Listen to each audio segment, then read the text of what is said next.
बौद्धिक संपदा अधिकाराच्या या परिचयात्मक सत्रामध्ये आपलं स्वागत आहे. बौद्धिक संपदा अधिकार म्हटलं की आपल्या डोक्यात लगेच विचार येतात की कार किंवा एखादा बंगला आणि मग आपल्याला वाटतं की हे कार, बंगला किंवा असे जे काही सोनं ह्या ज्या गोष्टी आहेत, ही जी संपदा आहे, ही संपदा आपण विकली किंवा आणि त्याचं काही दुसऱ्या पद्धतीनं जर आपण त्याचा उपयोग केला, तर आपल्याला काय मिळेल? आपल्याला पैसे मिळतील. आपल्याला संपदा आहे, आपल्याकडे ही संपत्ती आहे, त्याच्यामुळं आपल्याला काय वाटतं की हां, मला काहीतरी एक समाजात त्या संपत्तीमुळं मिळणारं एक मान्यता आहे, एक स्टेटस आहे माझं. बरोबर आहे ना? आणि मग वाटतं की हां, हे सगळं आता माझ्याकडं आहे आणि मी खूप समाधानानं राहत आहे.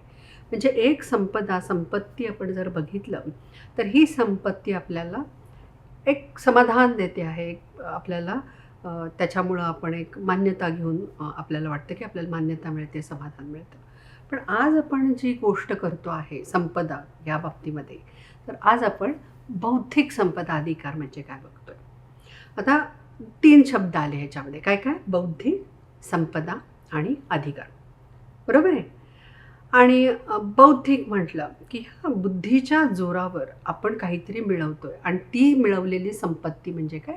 बौद्धिक संपदा. आणि भारतामध्ये काय किंवा इतर जगामध्ये काय, तर त्याच्यासाठी एक वेगळा कायदा आहे आणि त्या वेगळ्या कायद्यानुसार ती जी संपत्ती आहे त्याला एक अधिकाराचं स्वरूप भारत सरकारकडून दिलं गेलेलं आहे किंवा बाहेरच्या देशांमध्ये पण त्याला एक अधिकाराचं स्वरूप दिलं गेलं आहे. ठीक आहे? तर ही जी बौद्धिक संपदा अधिकार आहे, तर त्याच्याबद्दल आपण एक थोडीशी माहिती या एक 30-40 मिनिटामध्ये घेऊया. ठीक आहे? आता जेव्हा हे बौद्धिक संपदा अधिकार म्हणतो, तेव्हा जर आपण बघितलं इथं, तर तुम्ही इथं बघू शकता की एक साधारण एक संपत्ती म्हटलं की आपल्या डोक्यामध्ये एक विचार येतात की कुठली ती बाबा मूर्त म्हणजे जे जे मूर्त म्हणजे आपण की आपल्याला दिसते आहे ती आणि दुसरी काय अमूर्त की जी मला दिसत नाही आहे. ठीक आहे? आणि त्या मूर्त जेव्हा एखादी संपत्ती म्हणतो आपण, त्याच्यामध्ये चल आणि अचल असे 2 म्हणजे की ती जी संपत्ती आहे ती एका ठिकाणाहून दुसऱ्या ठिकाणी मला नेता येते आहे आणि दुसरी जी आहे ती हलत नाही आहे. म्हणजे काय? तर जी संपत्ती एके ठिकाणी आहे ती काय आहे? अचल आहे. म्हणजे माझं घर मी उचलून नेऊ शकते का दुसरीकडे? नाही नेऊ शकत आहे. म्हणजे अजून तरी सिव्हिल इंजिनिअरिंग तेवढं डेव्हलप झालेलं नाही आहे. आहेत तसे काही आहेत मॉड्युलर घरं. पण तसं म्हटलं तर सामान्यपणे आपल्याला माहिती आहे की घर एकाच ठिकाणी असेल किंवा एखादी बिल्डिंग असेल तर ती अचल आहे. पण एक बाईक आहे, कार आहे किंवा हे पुस्तक आहे, ही संपत्तीच आहे आणि दुसऱ्या ठिकाणी एका ठिकाणाहून दुसऱ्या ठिकाणी नेऊ शकते. म्हणजे ती काय आहे? चलसंपत्ती आहे. हे आपल्याला अगदी छान माहिती असतं. ओके. आता आपण काय म्हणतो आहे की ही मूर्त आहे, ही दिसती आहे, ह्याला मी टच करू शकते. ही खुर्ची आहे, ह्याला मी टच करू शकते. हे मी करू शकते. पण आता मी म्हटलं की माझ्या डोक्यात विचार चालू आहेत किंवा माझ्या शेजारी कोणीतरी बसले आणि त्याच्या डोक्यात विचार चालू आहेत. मी त्या विचारांना हात लावू शकते का? नाही. म्हणजे काय? की तिथं ती अमूर्त स्वरूपात आहे. राईट? आणि आता हे जे अमूर्त स्वरूपात जी गोष्टी चालू आहेत, त्याला जर मी प्रोटेक्ट केलं, त्याला जर मी काही अधिकार कायद्यानुसार दिले, तर ते काय होतात? बौद्धिक संपदा अधिकार होतात. एक थोडक्यात सांगितलं मी तुम्हाला. ठीक आहे? आपण दिवसामध्ये जवळ-जवळ 60,000 विचार करतो. म्हणजे आपण जर लिहायला लागलो, तर 60,000 विचार लिहून आपल्याला किती वेळ लागेल? बरोबर आहे ना? तर तेवढ्या डोक्यामध्ये विचार चालू असतात. पण तेच 60,000 विचार मी जर प्रॉपर स्ट्रीमलाईन केले, तर मी त्याच्यातून काहीतरी निर्माण करू शकते. तर एक उदाहरण घेऊया. इलॉन मस्क आपल्याला माहिती आहे. तर तो एकदा कारमधनं जात होता. ट्रॅफिकमध्ये अडकला. ट्रॅफिकमध्ये अडकल्यावरती काय झालं? त्याच्या डोक्यात विचार आला, "अरे, इथं जर एक टनेल केलं तर ते खूप वेळ वाचवेल ना." आणि त्यानं कंपनी चालू केली. त्याच्यामध्ये त्यानं बरीच पेटंट घेतली आहेत. त्याचे कंपनीच्या नावानं ट्रेडमार्क आहे. म्हणजे त्यानं बौद्धिक संपदा अधिकार तयार केला आणि त्याच्यातून त्यानं संपत्ती मिळवली. बरोबर आहे? तर हे जे बौद्धिक संपदा म्हणजे हे जे विचार चाललेले आहेत आपण, ते विचार जर आपण लिहून ठेवले आणि लिहून नंतर प्रॉपरली त्याच्यावरती काम केलं, तर हे आपण बौद्धिक संपदा आपणही तयार करू शकतो.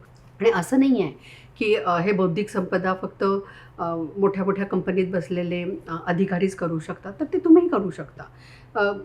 आता आपण एक हे उदाहरण बघूया. जस्ट तुम्ही बघा हे. कोण आहेत हे? ओळखा बरं. Google करा. हे आहे पेज आणि ब्रीथ. बरोबर आहे. ह्यानी काय केलं, तर हे दोघं जणं स्टॅनफोर्ड विद्यापीठामध्ये शिकत होते, PhD करत होते. आणि त्या स्टॅनफोर्ड विद्यापीठामध्ये जेव्हा ते काम करत होते त्यावेळेला त्यांनी अ, अ, ही जी एक त्यांचं काम चालू होतं, तर त्यांनी पेज अल्गोरिदम म्हणजे पेज रँकिंग अल्गोरिदम तयार केलं. त्या पेज रँकिंग अल्गोरिदमवरती स्टॅनफोर्ड विद्यापीठानं पेटंट घेतलं. ओके. तर ह्या पेटंटला 97-98ची गोष्ट. आणि जेव्हा ते रिसेंटली म्हणजे जवळजवळ 2014-15 वगैरे त्यामध्ये जेव्हा रिसेंटली जेव्हा ते सगळे अधिकार स्टॅनफोर्ड युनिव्हर्सिटीनं त्या पेटंटबद्दलचे हे केले, विकून टाकले किंवा त्याच्यातून पैसे घ्यायचं ठरवलं, तर जवळ मी फक्त आकडा सांगते बघा तुम्ही, 3,000 कोटी रुपये फक्त एका पेटंटमधून. आणि आज गुगल माहिती आहे आपल्याला, अल्फाबेट आणि त्याच्या अंडर गुगल ही एक कंपनी आहे, कारण त्याच्या आता बऱ्याच वेगवेगळ्या व्हर्टिकल्स त्यांनी चालू केलेले आहे. म्हणजे एक पेटंट, मी इलॉन मस्कचं उदाहरण दिलं तुम्हाला हे उदाहरण दिलं. मी तुम्हाला एक माझ्या क्लायंटचं उदाहरण देते, म्हणजे ही लांबची उदाहरणं होत आहेत. एक माझे क्लायंट होते आहेत म्हणजे ते ऑब्व्हियसली. तर त्यांचं एक गांडूळ खतावरचं त्यांचं एक पेटंट ते आम्ही 26 देशात फाईल केलं. भारतामध्ये त्यांनी जवळजवळ 100 कोटी त्या एका पेटंटपासून मिळवू शकलेत ते, आणि ऑलरेडी 26 देशात त्याचं पेटंट आहे. म्हणजे एक साधं वी कॅन म्हणू शकतो की एक आविष्कार आहे, एक साधं डेव्हलपमेंट आहे. मॅन्युअर गांडूळ खत आपल्या सगळ्यांना माहिती आहे, पण त्याच्या थ्रू ह्या पद्धतीनं पेटंट घेऊन तो बिझनेस करणं ही किती छान संकल्पना आहे. आणि त्याच्यामधून तुम्हाला एवढी संपत्ती तुम्ही निर्माण करू शकता. ओके. तर एकूणच काय की ही संपदा, बौद्धिक संपदा ही जशी आपण जी संपदा तयार करू शकतो आहे, म्हणजे आपल्याला माहिती आहे त्याच्याप्रमाणेच ही देखील आपल्याला खूप मान्यता पण देते, पैसे पण मिळत आहेत आपल्याला, आणि रेकग्निशन पण मिळतं. म्हणजे मान्यता मिळते आहे, रेकग्निशन मिळतं आहे, स्टेटस मिळतं आहे. बरोबर आहे. आता हे एक उदाहरण बघूया आपण. हा 13 वर्षाचा मुलगा आहे आकाश. आकाशचं काय झालं, घरामध्ये एक अनफॉर्च्युनेट सिनॅरिओ झाला. त्याचे जे आजोबा होते ते आजोबा सायलेंट हार्ट अटॅकमुळं ह्या जगातून निघून गेले. आता हा जो सायलेंट हार्ट अटॅक आहे, हा जर आधी कळला असता तर कदाचित काहीतरी ॲक्शन घेऊन त्यांना वाचवता आलं असतं. मग हाच एक विचार फक्त आकाशनं डोक्यात घेऊन त्यानं काय केलं की त्याच्यावरती काम करायला सुरुवात केलं, आणि त्यानं त्याच्यामधून एक नवीन असं यंत्र म्हणूया किंवा गॅजेट तयार केलं की जे तुम्ही लावलं की ते स्वतःच आपल्यातनं ब्लड घेत आहे, तुम्हाला काही करायची गरज नाही. आणि ते मार्कर त्यानं शोधून काढला, आणि तो मार्कर काय करतो की तो हार्ट अटॅक येण्याच्या आधी तुम्हाला सांगतो की नेक्स्ट तुम्हाला 6 तासामध्ये हा अटॅक येण्याची शक्यता आहे. मग तसं जर आपल्याला आधीच कळलं तर आपण आधीच काहीतरी मेजर्स घेऊन, योग्य ते मेजर्स घेऊन आपण वाचवू शकू. म्हणजे असं जर काही होणार असेल तर आपण स्वतःला वाचवू शकू, किंवा डॉक्टरांसाठी ते खूप मोठं उत्तम असं साधन होणार आहे. बरोबर. आणि ते त्यानं तयार केलेलं आहे. त्याच्यासाठी त्याला त्याचं पेटंट पण घेतलेलं आहे. कार्डिओप्टर नावाचं त्यानं ते नाव दिलं, त्याच्यावरती ट्रेडमार्क पण घेतलेला आहे. हा एक छोटासा व्हिडिओ तुम्ही बघू शकता आकाशचा इथं. The concentrations of these cardiac biomarkers keep increasing abysmally. My device is solely based on this idea. The key is that these cardiac biomarkers are found in one of the earliest stages of a heart attack, when someone is almost so sure to survive if they can get prompt care. And here's how my device works. A silicone patch is worn around your wrist or placed near your chest. Without having you prick your skin for a biomarker blood test, this patch can spot, isolate, and track a heart attack specific biomarker called HFAB. Okay. आवडला video तुम्हाला? आता ह्याच्यामध्ये बघा की हे पुरस्कार त्याला राष्ट्रपतींच्या हस्ते पुरस्कार गौरव तर झालाच त्याचा. त्यानं समाजाला पण एक महत्त्वाचं असं एक त्याचं योगदान झालं आहे समाजाच्या प्रती, आणि तो अजूनही या विषयावरती काम करत आहे. ओके. म्हणजे काय की तो विचार मनात आला. इलॉन मस्कचं पण मी उदाहरण सांगितलं तुम्हाला, आकाशचं तुम्हाला आता एक्झॅम्पल सांगितलं, गुगलचं एक्झॅम्पल दिलं. तर ह्यांनी काय केलं, जे विचार आले ते लिहून त्याच्यापासून काहीतरी नवीन निर्मिती केली आणि ती नवीन निर्मिती केलेली आहे त्याला पेटंटचं प्रोटेक्शन घेऊन त्याच्यापासून एक संपत्ती निर्माण केलेली आहे. मग संपत्ती गुगलनं स्वतःची कंपनी चालू केली. आकाश अजून त्या विषयावरती त्या ह्याच्यावरती यंत्रावरती काम अजूनही करतो आहे.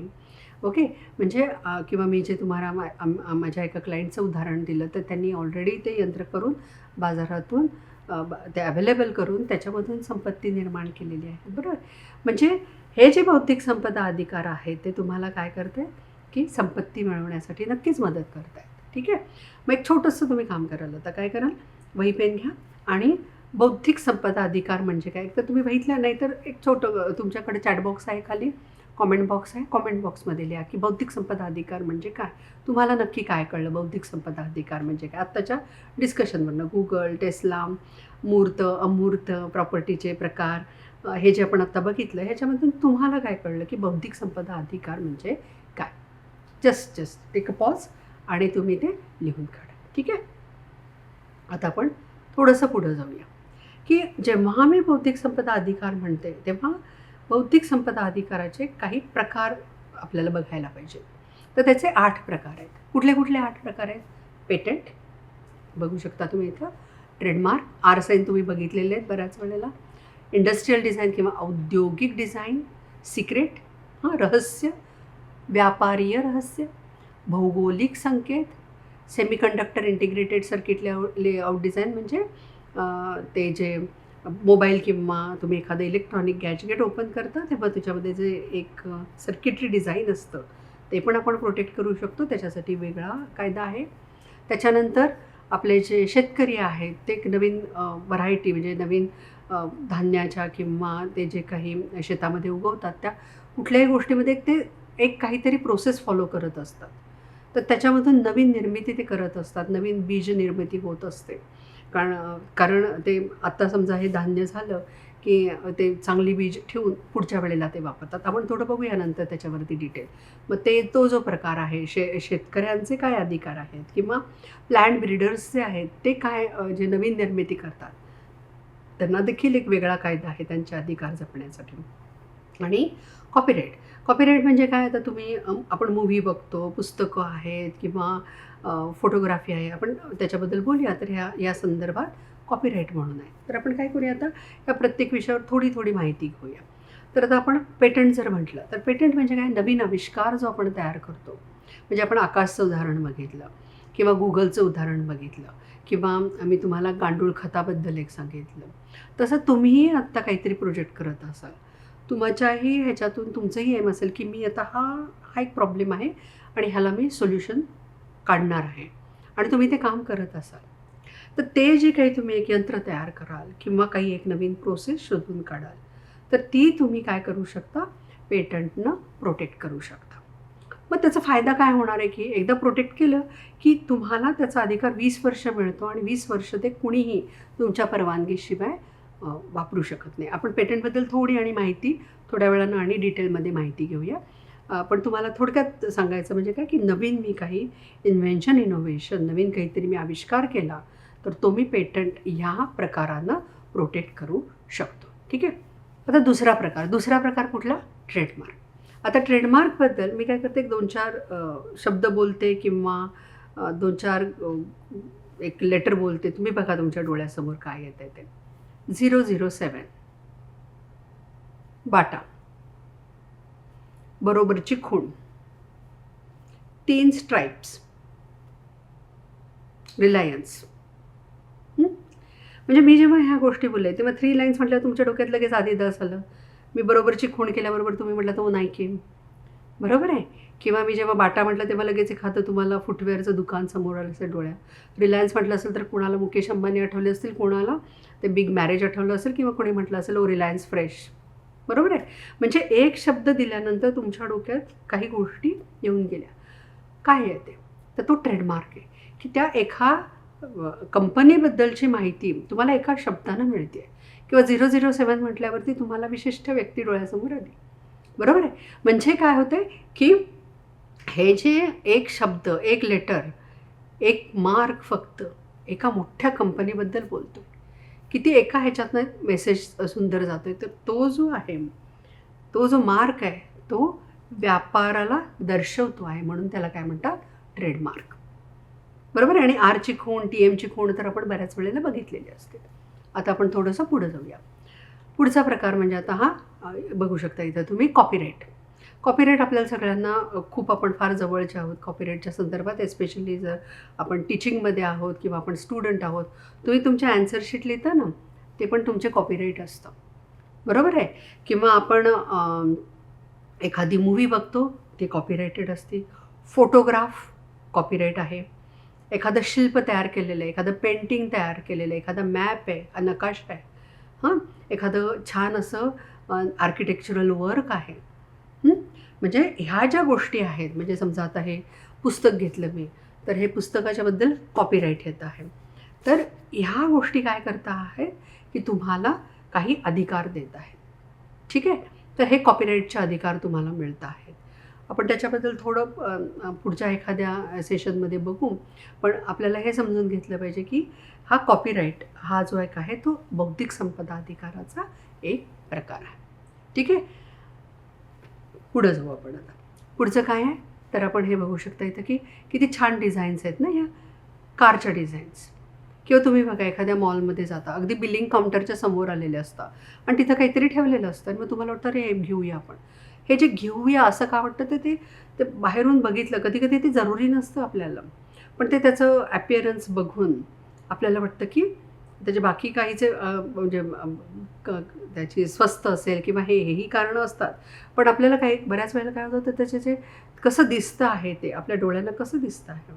आपण कार घ्यायला गेलो तर आपले स्पेसिफिकेशन तयार असतात, पण त्याच्याबरोबर आपले कलर कुठला घ्यायचा, ती कशी असली पाहिजे, त्याचं डिझाईन काय असेल हे आपल्या डोक्यात असतं की असं असेल तर छान आहे म्हणजे.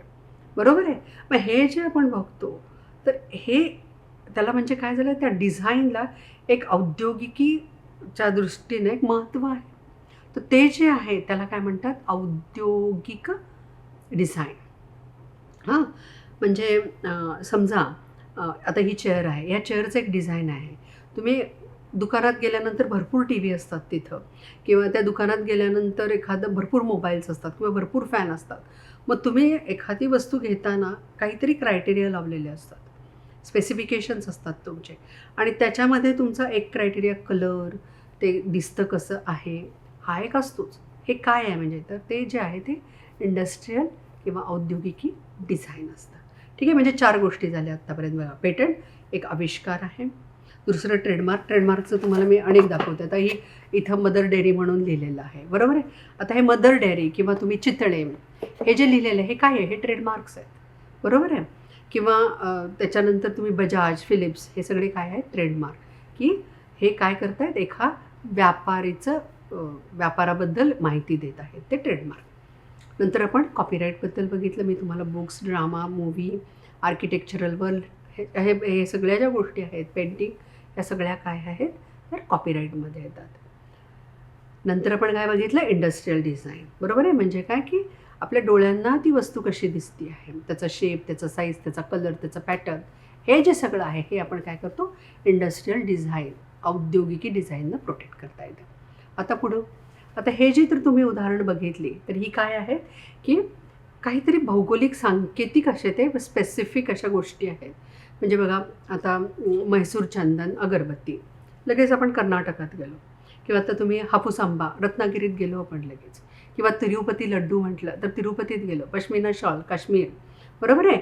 तर ह्याच्यामध्ये काय होतं की कोणार्कचं हे आपण जर ते शिल्प बघितले, उडीसामध्ये गेलो, म्हणजे काय की ते त्या राज्याची, त्या जागेची, राज्य पण नाही, त्या स्पेसिफिक, कोल्हापुरी चप्पल स्पेसिफिक आहे.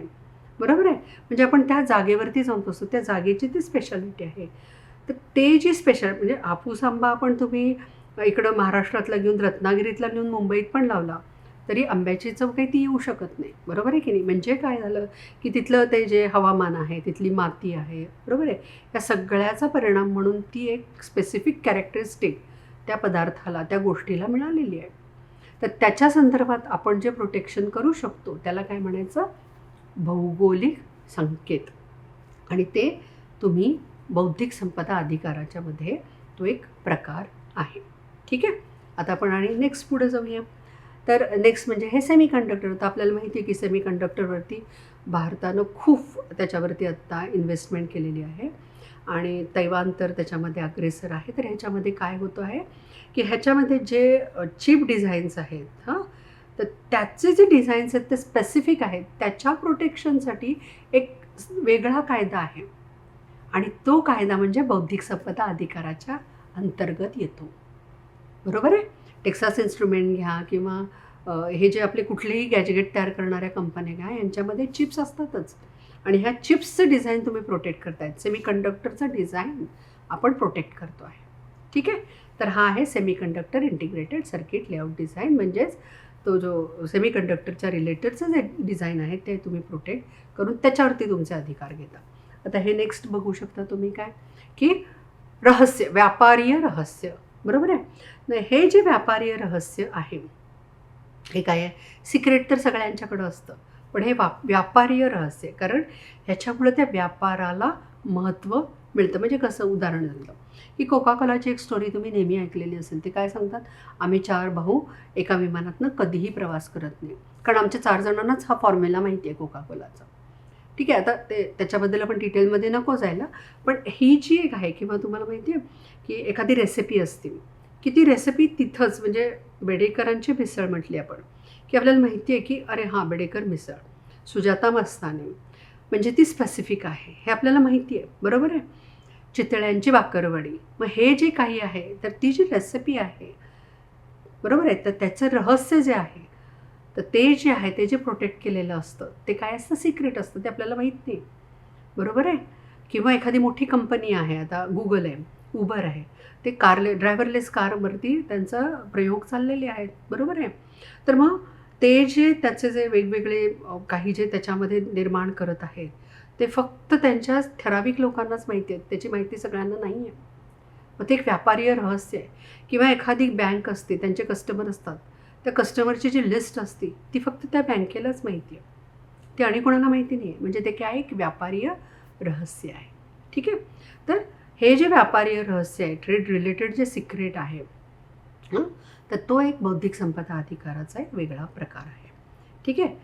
7वा प्रकार म्हणूया आपण आत्तापर्यंत 6 बघितले, तो 7वा प्रकार.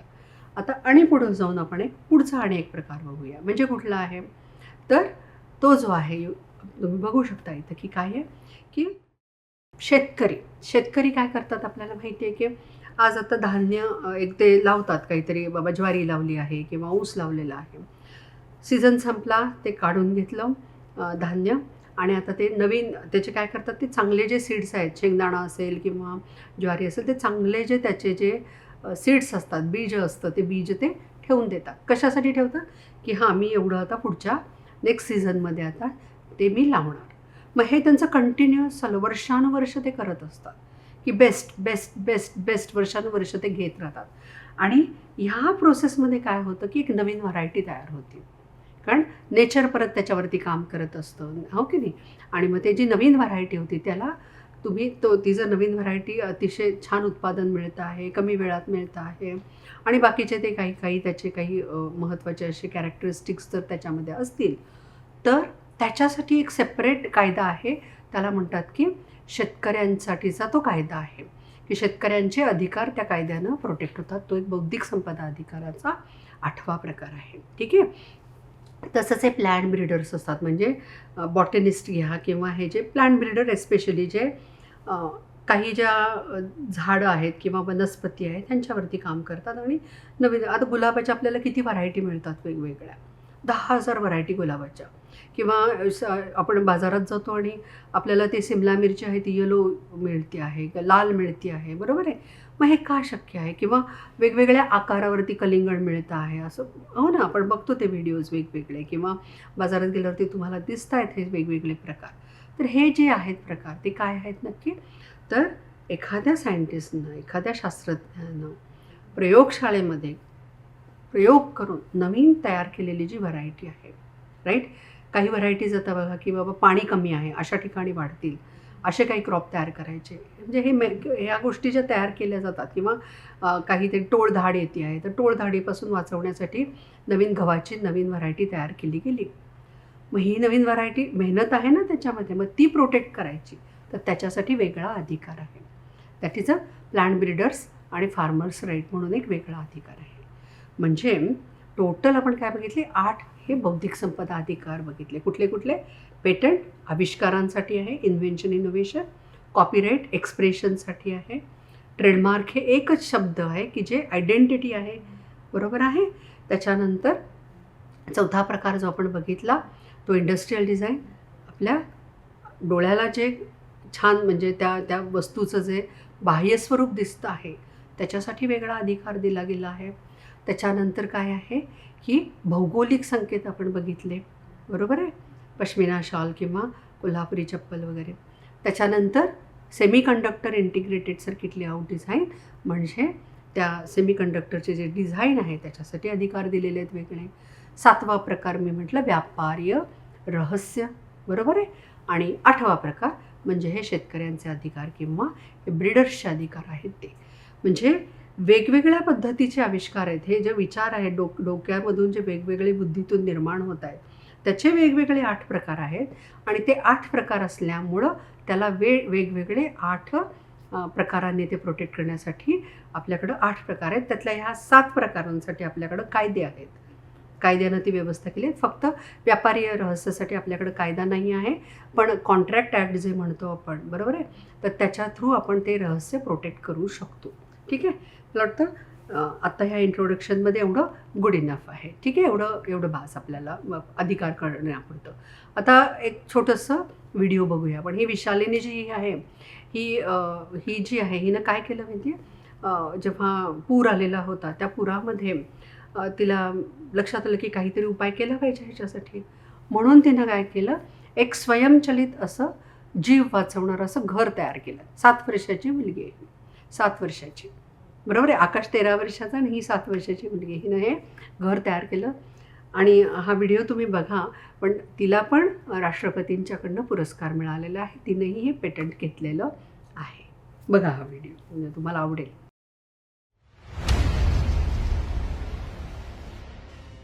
विशालिनी एनसी, उम्र 6 वर्ष, तमिलनाडु से। इन्हें नवाचार के क्षेत्र में सम्मानित किया गया। इन्होंने बाढ़ आपदा जीवन रक्षण का आविष्कार किया जो पानी में तैर सकता है।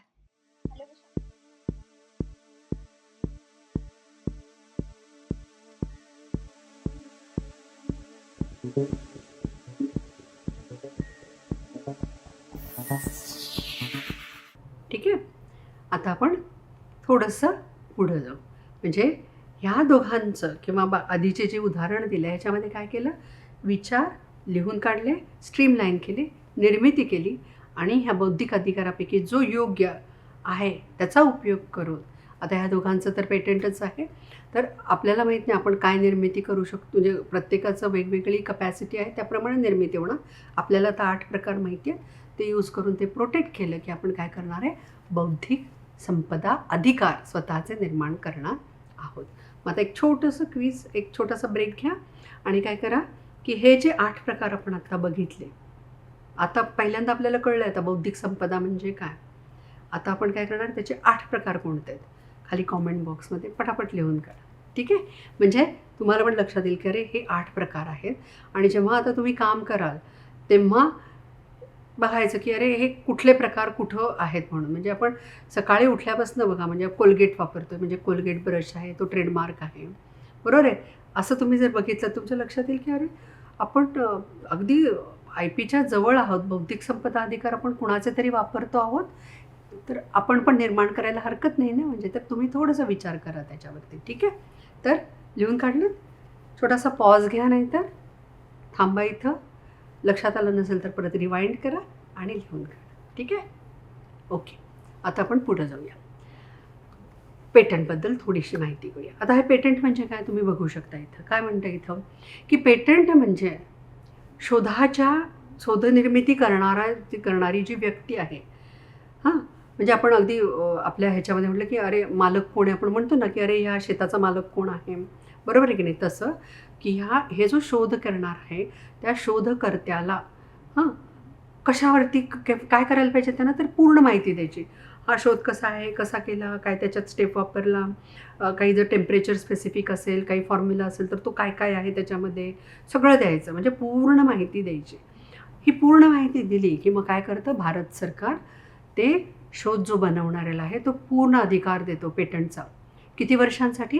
20 वर्षांसाठी. म्हणजे 20 वर्षांसाठी तो अधिकार त्या व्यक्तीला किंवा त्या कंपनीला मिळतो. अच्छा, अधिकार मिळतो म्हणजे ते काय करू शकतात त्या अधिकारातनं? ते तो अधिकार बनवू शकतात, म्हणजे ती जे काही वस्तू आहे किंवा एखादी प्रोसेस असेल तर ती ते वापरू शकतात, विकू शकतात, त्याच्यानंतर त्याचं उत्पादन करू शकतात. बरोबर आहे? किंवा समजा ते आता भारतात नाही बाबा मला तयार करता येत, मी बाहेरच्या देशात कुठंतरी करून भारतामध्ये आणून विकू शकतात. कारण त्यांना काय, तो पेटंटचा अधिकार आहे. कारण त्यांचा अधिकार त्यांनी तो अधिकार घेतलेला आहे. बरोबर आहे? म्हणजे ते काय करतात, ते बनवू शकतात, विकू शकतात, वापरू शकतात, स्वतः उत्पादन करू शकतात, बाहेरून ते भारतामध्ये आणू शकतात आणि इथं आणून ते विकू शकतात. बरोबर आहे? मग हे जे सगळे अधिकार आहेत ते किती वर्ष? 20 वर्ष. त्याच्यानंतर ते कुणीही वापरू शकेल. ठीक आहे? म्हणजे अधिकार त्यांना 20 वर्ष मिळतात. आणि हे केव्हा मिळणार आहेत? तर काही निकष आहेत त्याच्यासाठी. कायद्यानं काहीतरी निकष घालून दिलेले आहेत की पेटंट कुणाला द्यायचं, तर त्या निकषांची पूर्तता करायला लागते. ठीक आहे? आणि हा पेटंट हा फक्त त्या देशापुरता असतो. म्हणजे जर मी भारतात त्याचं प्रोटेक्शन केलं तर मला भारतातच फक्त ते अधिकारांचं अंमलबजावणी करता येते.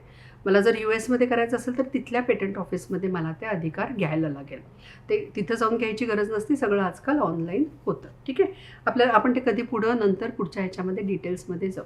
आत्ता आपल्याला पेटंट म्हणजे काय फक्त कळलं की बाबा असं जर काही मी नवीन आविष्कार निर्माण केला तर मी पेटंट मला त्याच्याबद्दल मिळू शकतं. आता ह्याच्यामध्ये काय की हे जे पेटंट आहे ह्याच्यामध्ये 3 निकष आहेत. कुठले 3 निकष आहेत? तर नवीनपणा पाहिजे. नवीनपणा म्हणजे कसा? जगामध्ये नवीन पाहिजे, जगामध्ये ते पहिल्यांदा बनवलेलं असेल म्हणजे मग ते काय आहे? नवीन आहे. असं नाही की भारतात नवीन बनवले, जगात नवीन. ठीक आहे? त्याच्यासाठी काही डाटाबेसेस असतात, तर ते आत्ता आपल्याला बघायची हे नाही आहे. आपण आत्ता फक्त समजून घेऊ की ते जगात नवीन पाहिजे. दुसरं, ते आविष्कारशीलता त्याच्यामध्ये असली पाहिजे. की म्हणजे कसं? की समजा मी मेकॅनिकल इंजिनियर आहे. ठीक आहे? माझ्याबरोबर आणि 4 मेकॅनिकल इंजिनियर्स आहेत. तर ते 4 मेकॅनिकल इंजिनियर्स आणि मी ह्यांच्या थॉट प्रोसेसमध्ये फरक आहे का? की मी काहीतरी तयार केलं तर त्यांना वाटलं अरे हे आपल्या लक्षातच आलं नाही. मग हे जेव्हा होतं तेव्हा त्याला काय म्हणतात की नवीन काहीतरी शक्यता आहे, नवीन काहीतरी निर्माण झालेलं आहे. आणि जर त्यांनी म्हटलं अरे हे तर काही मीही करू शकलो असतो, म्हणजे काय आहे की ते ऑब्व्हियस आहे, ते काय आहे फार काही मोठं नाही आहे, फार काही तुम्ही वेगळं केलेलं नाही आहे. ही छोटीशी लिटमस टेस्ट आहे, त्याच्यामध्ये काही गाईडलाईन्स आहेत, पण मी तुम्हाला एक छोटीशी लिटमस सांगितली की आपल्या बरोबरीचे जे आहेत त्यांना त्या क्षेत्रातले असले पाहिजे. त्यांना ते असं वाटलं पाहिजे आपल्याला डोक्यातच आलं नाही, हे खूप वेगळं आहे. आणि जर त्यांना म्हटलं की अरे हे तर मला माहिती आहे, बस लिटमस टेस्ट. ठीक आहे? बाकी त्याच्या छोट्या इंट्रिकेसीज आहेत, पण आत्ता एवढं तुम्हाला बस झालं माहिती आविष्कार म्हणजे काय. आणि नेक्स्ट काय? औद्योगिक उपयुक्ता. भले तुम्ही छान काहीतरी तयार केलं पण त्याला काय पाहिजे? औद्योगिक, म्हणजे बाजारामध्ये ते गेलं तर घेणारे पाहिजेत, काहीतरी बाजारात त्याची उपयुक्तता पाहिजे. तर ते औद्योगिक उपयुक्तता ती महत्त्वाची आहे. म्हणजे हे 3 निकष आहे. नवीनता, जगामध्ये पहिल्यांदा, आविष्कारशीलता म्हणजे आविष्कारशील पाहिजे ते, आणि औद्योगिक उपयुक्तता पाहिजे त्याची. ठीक आहे? म्हणजे हे झाले त्याचे 3 निकष. आता आपल्याला म्हणजे त्याची नक्की पेटंट म्हणजे काय कळलं, त्याचे 3 निकष आपल्याला कळले. आता हे पेटंट समजा झालं, आपल्या लक्षात आलं आपण काहीतरी काम करतो आहे. समजा तुम्ही कॉलेजमध्ये टीचर आहात, शाळेमध्ये टीचर आहात आणि तुम्ही एखाद्या प्रोजेक्टमध्ये काम करत आहात, किंवा तुम्ही स्टुडंट आहेत, एका प्रोजेक्टवरती काम करत आहात आणि तुमच्या लक्षात आलं अरे माझं हे ना या निकषांमध्ये बसतं आहे, किंवा हे जे पेटंटचे जे काही गोष्टी आहेत ना आत्ता सांगितलेल्या ते जरा मॅच होत आहेत माझ्याला, तर तुम्ही काय करू शकता? ते पेटंट फाईल करू शकता. बरोबर आहे? तर हे कुठं फाईल करायचं? तर भारतामध्येही 4 ऑफिसेस आहेत. कुठली 4 ऑफिसेस? दिल्ली, मुंबई, कलकत्ता आणि चेन्नई. या 4 ऑफिसेसमध्ये तुम्ही ते फाईल करू शकता. ठीक आहे? आता हे ऑनलाईन करायचं असतं, तिथं जायची काही आवश्यकता नाही आहे. महाराष्ट्रामध्ये अँटॉफिलला, मुंबईला हे ऑफिस आहे. ठीक आहे? आणि आपल्याला महाराष्ट्रामध्ये जर हे फाईल करायचं असेल तर ते मुंबई हेच आपलं पेटंट ऑफिस आहे. आपण दिल्लीमध्ये जाऊन ते फाईल करू शकत नाही. Online you have to select. ठीक आहे? आता ह्याची टाईमलाईन थोडी क्विकली बघूया, कारण काय आहे पेटंटसाठी टाईमलाईन ही खूप स्ट्रिंजंटली फॉलो केली जाते. ठीक आहे? तर आता हे जे आहे समजा 0 म्हणजे आज मला ते कळलं की ठीक आहे नेक्स्ट 12 महिन्यामध्ये माझं काम कंप्लीट होणार आहे आणि आता मी काय करते की हे लिहू शकते मी. तर मग तुम्ही काय करू शकता की फर्स्ट म्हणजे एक पहिलं जे आवेदन आहे ते पूर्ण नसेल पण त्याच्याबद्दलची थोडी माहिती तुम्ही काय करणार लिहिणार. थोडी म्हणजे ते जे तुमचं काही जे आविष्कार आहे त्याची पूर्ण माहिती पण तुम्हाला फॉर्मॅट माहिती नाही. त्याचं काहीतरी एक सिस्टम आहे, कशी लिहायची ती पद्धत आहे. ती पद्धत तुम्हाला माहीत नसली तरी चालेल. तुम्ही तुमच्या ह्याच्यामध्ये इंग्लिश आणि हिंदी हे 2च भाषा आपली चालतात. तर ह्या 2 भाषांमध्ये तुम्ही ते व्यवस्थित लिहून त्याचे पूर्ण डिटेल्स लिहून ते तुम्ही त्या ऑनलाईन फाईल करू शकतो आपण. आता आपल्याला ते पूर्ण म्हणजे जसं पेटंट ऑफिसला पाहिजे ते केव्हापर्यंत द्यावं लागतं, 12 महिन्याच्या आत मग आपल्याला ते द्यायला पाहिजे. मग त्याच्यासाठी तो एक फॉर्मॅट आहे स्पेसिफिक. त्या फॉर्मॅटमध्ये आपल्याला ते त्याचं एक स्टँडर्ड वे आहे त्याच्यामध्ये लिहून त्याचे क्लेम लिहून ते 12 महिन्याच्या आत आपल्याला पेटंट ऑफिसमध्ये सबमिट करायचे आहे. ठीक आहे. आता ह्याच्यानंतर काय होतं की 18व्या महिन्यामध्ये तुम्ही बघू शकता इथं की त्याचं प्रकाशन होतं म्हणजे काय होतं की ते 18व्या महिन्याला सगळ्या जगाला तो पेटंट ओपन होतो. कुणीही ते पेटंट डिटेलमध्ये वाचू शकतं. ठीक आहे. आता 31 महिने ही काय आहे म्हणजे हे काय टाईमलाईन आहे तर तुम्ही 31 महिन्याच्या आत एक्झामिनेशन फॉर्म भरणं गरजेचं असतं. म्हणजे कसं की आज मी पेटंट फाईल केलेलं आहे तर नुसतं पेटंट फाईल केलं म्हणून माझं काम संपलं का नाही. मी नुसतं ॲडमिशन घेतलं कॉलेजला मग माझं काम संपतं का नाही. मी एक्झाम देणार असतो तर एक्झामच्या आधी एक्झामिनेशनची फी देतो. तसंच आता मी काय करणार आहे की माझं पेटंट एक्झाम करण्यासाठी मी एक्झामिनेशन फी द्यायची. मग आपल्याला एक्झामिनेशन फी देण्यासाठी पण एक टाईमलाईन असते की नाही. तर तशी इथं किती 31 महिन्यांची टाईमलाईन आहे की 31 महिन्यांच्या आत मला ते एक्झामिनेशनचं फॉर्म भरायला लागतो. ठीक आहे. असं खूप त्याच्यासाठी पैसे लागतात का, खूप कमी आहेत. म्हणजे पेटंट ॲप्लिकेशनसाठी 1600 रुपये आणि मला पेटंट एक्झामिनेशनसाठी 4000 रुपये लागतात. ठीक आहे. 4000 तर म्हणजे हे अमाऊंट खूपच कमी आहे त्या मानानं की तुम्हाला जो अधिकार मिळतो एक पेटंट तुम्हाला किती 20 वर्षांसाठी अधिकार देतो त्या मानानं त्याची फी जर बघितली आहे गव्हर्नमेंटची फी तर ती खूपच कमी आहे. आणि साधारण 36व्या महिन्यामध्ये आता तुम्ही सगळं दिलेत तुमचं पेटंट मग काय होतं 36व्या महिन्यामध्ये पेटंट एक्झामिनर्स आहेत. जसं आपला पेपर चेक केला जातो आणि आपल्याला मार्क्स मिळतात तसं इथं मार्क्स देत नाहीत. ते आयदर पास आणि फेल हे 2च गोष्टी असतात. तुमचं पेटंट ग्रँट झालं आहे किंवा पेटंट तुमचं रिजेक्ट झालं आहे एवढ्या 2च गोष्टी असतात. पण ते करायच्या आधी तुम्हाला ते रिपोर्ट देतात की तुमचे ह्या गोष्टी नाही आहेत. मग त्या गोष्टी नाही आहेत म्हटलं की आपण काय करायचं 6 महिन्याच्यात त्यांना रिप्लाय लिहून द्यायचं की बाबा हे असं आहे हे असं आहे हे असं आहे. आणि ते जर त्यांना ते बरोबर झालं कायद्याप्रमाणे जर योग्य असेल तर ते पेटंट तुम्हाला ग्रँट होतं. नाहीतर तुम्ही त्यांच्या एक हिअरिंग असतं तर ते हिअरिंग करून पण तुम्ही त्याच्यावरती डिस्कशन करून तुम्ही सांगू शकता एक्झामिनरना की हे काय आहे नक्की आणि मग त्याच्याबद्दल डिसिजन घेतला जातो पेटंटबद्दल. आणि साधारणपणे नॉर्मल याच्यामध्ये साधारण आजकाल 48 महिन्यामध्ये तुम्हाला पेटंट मिळतं. ठीक आहे.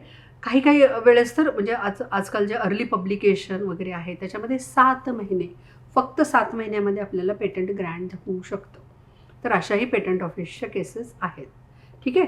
म्हणजे 0 to 48 जे आत्ता इथं तुम्ही बघता आहात हे एक साधारण नॉर्मल सिनॅरिओमधली मी टाईमलाईन दिलेली पण ह्याच्या आधीही पेटंट ग्रँट होऊ शकतं आता. ठीक आहे. म्हणजे आपल्याला पेटंट म्हणजे काय कळलं पेटंटचे निकष काय काय आहेत ते कळलं आणि ही आपल्याला पेटंटची टाईमलाईन कळली. बरोबर आहे. क्विज टाईम परत. ओके. काय करणार आता तुम्ही तर तुम्ही एक छोटंसं काम करा की हे जे पेटंटच्या बद्दल जे आपण निकष 3 सांगितलेले आहेत ते कुठले ते लिहून ते कॉमेंट बॉक्समध्ये लिहून काढा किंवा जस्ट आठवा की हे कुठले 3 निकष आहेत. ठीक आहे. म्हणजे आपण 3 आत्ता गोष्टी केल्या की बौद्धिक संपदा अधिकार म्हणजे काय बघितलं. बौद्धिक संपदा अधिकारांचे 8 प्रकार कोणकोणते. येस. पेटंट, कॉपीराईट, ट्रेडमार्क, औद्योगिक डिझाईन, भौगोलिक संकेत. येस बरोबर. पुढं सेमीकंडक्टर इंटिग्रेटेड लेआउट डिझाईन किंवा ते जे सेमीकंडक्टरचं डिझाईन आहे त्याच्या संदर्भातचे अधिकार. नंतर व्यापारीय रहस्य आणि last one plants breeders right किंवा फार्मर्स राईट म्हणजे शेतकरी आणि जे प्लांट ब्रीडर आहेत त्यांचे अधिकार. बरोबर आहे. हे 8 प्रकार बघितले आणि नंतर आपण काय केलं पेटंट म्हणजे काय, 20 वर्ष असतं ते, आणि त्याचे निकष कोणकोणते आहेत, कोणकोणते लिहून काढले, ओके, ते निकष कोणकोणते, आणि नंतर काय की ते कुठं फाईल करायचं आणि त्याची टाईमलाईन आपल्याला माहिती झाली. ठीक आहे, म्हणजे ह्या छोट्याशा इंट्रोडक्शन ह्याच्यामध्ये एवढी माहिती आपल्याला भरपूर झाली. म्हणजे आपण काय बघितलं की हे नक्की बौद्धिक संपदा म्हणजे काय बघितलं आपण, बरोबर आहे. म्हणजे काय की तुम्हाला आपण पहिल्यांदा बघितलं की ते इलॉन मस्कचं उदाहरण बघितलं, त्याच्यानंतर आपण गुगलचं उदाहरण बघितलं, नंतर मी तुम्हाला एक गांडूळ खताबद्दलची माहिती दिली, बरोबर आहे. कळलं आपल्याला की हे बौद्धिक संपदा म्हणजे काय आहे ते. नंतर मग आपण काय केलं की IP फायलिंगचं महत्त्व काय, की ठीक आहे हे का केलं पाहिजे, जर नाही केलं तर काय होणार आहे, तुम्ही तुमचे अधिकार नाही वापरू शकणार आहे, कोणीही त्याचा वापर करू शकणार आहे. त्यामुळे हे करणं अत्यावश्यक आहे का, अत्यावश्यक आहे. फक्त कॉपीराईटच्या बाबतीत ते ऑटोमॅटिक आहे, आपल्याला फार आत्ता डिटेलमध्ये जाता येणार नाही. फक्त कॉपीराईटच्यामध्ये ते ऑटोमॅटिक आहे, बाकी सगळ्यामध्ये आपल्याला ते रजिस्टर करणं गरजेचं असतं. आणि ट्रेडमार्कमध्ये थोडीशी आणि वेगळी आहे सिनॅरिओ, पण आत्ता तुम्हाला एवढं माहीत असणं गरजेचं आहे. ठीक आहे, मग आपल्याला कळलं की बौद्धिक संपदेचे जे 8 प्रकार आहेत ते कोणकोणते आहेत. कोणकोणते 8 प्रकार बघितले आपण, पेटंट बघितलं, ट्रेडमार्क, पुढं कुठलं कॉपीराईट, दॅट इंडस्ट्रियल डिझाईन, औद्योगिकी डिझाईन. त्याच्यानंतर आपण काय बघितलं की व्यापारीय रहस्य, सेमीकंडक्टर इंटिग्रेटेड म्हणजे जे जे सर्किटरी डिझाईन्स असतं त्याच्या संदर्भाचे अधिकार. त्याच्यानंतर भौगोलिक संकेत, हापूसंबा, बरोबर आहे. आणि त्याच्यानंतर काय की हे जे प्लांट ब्रीडर्स आहेत त्यांचे अधिकार किंवा शेतकऱ्यांचे अधिकार, बरोबर आहे. हे 8 प्रकार आपण बघितले. आणि त्याच्यानंतर मग काय की पेटंट दाखल करायचं असेल तर त्याची टाईमलाईन आपण बघितलं ना, 0, मग 12 महिने, मग 18 महिने, मग 31 महिने, 36 महिने, 48 महिने, ही टाईमलाईन बघितली आपण, बरोबर आहे. तर ही जी टाईमलाईन आहे ती आपल्याला लक्षात ठेवायला पाहिजे, कारण जर तुम्ही करायचं विसरलात, एक्झामिनेशन रिक्वेस्ट द्यायची विसरलात, तर काय होणार, तुम्हाला तुमचं एक्झामिनेशन होणार नाही पेटंटचं आणि ते पब्लिक डोमेनमध्ये जाणार. त्यामुळे ही टाईमलाईन खूप महत्त्वाची. नंतर काय, कुठं दाखल करायचं आपण तो मॅप बघितला आणि आपल्याला माहिती की मुंबई आणि कुठं, दिल्ली, कलकत्ता आणि चेन्नई, 4 ठिकाणी आपण हे पेटंट फाईल करू शकतो. ठीक आहे, म्हणजे आता आपल्याला बऱ्यापैकी आयडिया आली की हे पेटंट म्हणजे काय. अजून थोडंसं नाव हे एवढं कळल्यानंतर आणि एवढ्या 3 तुम्ही क्विजेस केल्यात, आता आणि एक छोटंसं काम करूया आपण. काय करू की हा मी तुम्हाला एक मॅप दाखवते इथं. ठीक आहे, हा मॅप कशाचा आहे की आपल्या वेगवेगळ्या राज्यामध्ये ना काही स्पेसिफिक असं फॅब्रिक आहे ना, म्हणजे लखनवी आहे किंवा पश्मिना आहे, चंदेरी आहे, कांचीपुरम आहे, तुम्ही बघू शकता इथं. आता तुम्ही काय करणार की तुम्हाला 8 प्रकार माहिती आहेत, बरोबर आहे. तर थोडंसं विचार करा की ह्या संदर्भामध्ये फॅब्रिकच्या संदर्भात टेक्स्टाईल असं एक ब्रॉड विचार करा आणि त्याच्या संदर्भात कुठले कुठले IP बौद्धिक संपदा अधिकार असू शकतात ह्याचा थोडासा विचार करा आणि ते खाली लिहा. नुसतं लिहू नका, फक्त त्याच्यावर एक्झाम्पल पण लिहा. म्हणजे एक्झाम्पल मी सांगते आता, समजा म्हटलं तुम्ही की ट्रेडमार्क, मी उदाहरण देते, ट्रेडमार्क, मग तुम्ही लिहा ना पीटर इंग्लंड. ठीक आहे, एक उदाहरण दिलं मी तुम्हाला, तसं तुम्ही आता विचार करून बघा की इथं काय काय लागू होतं.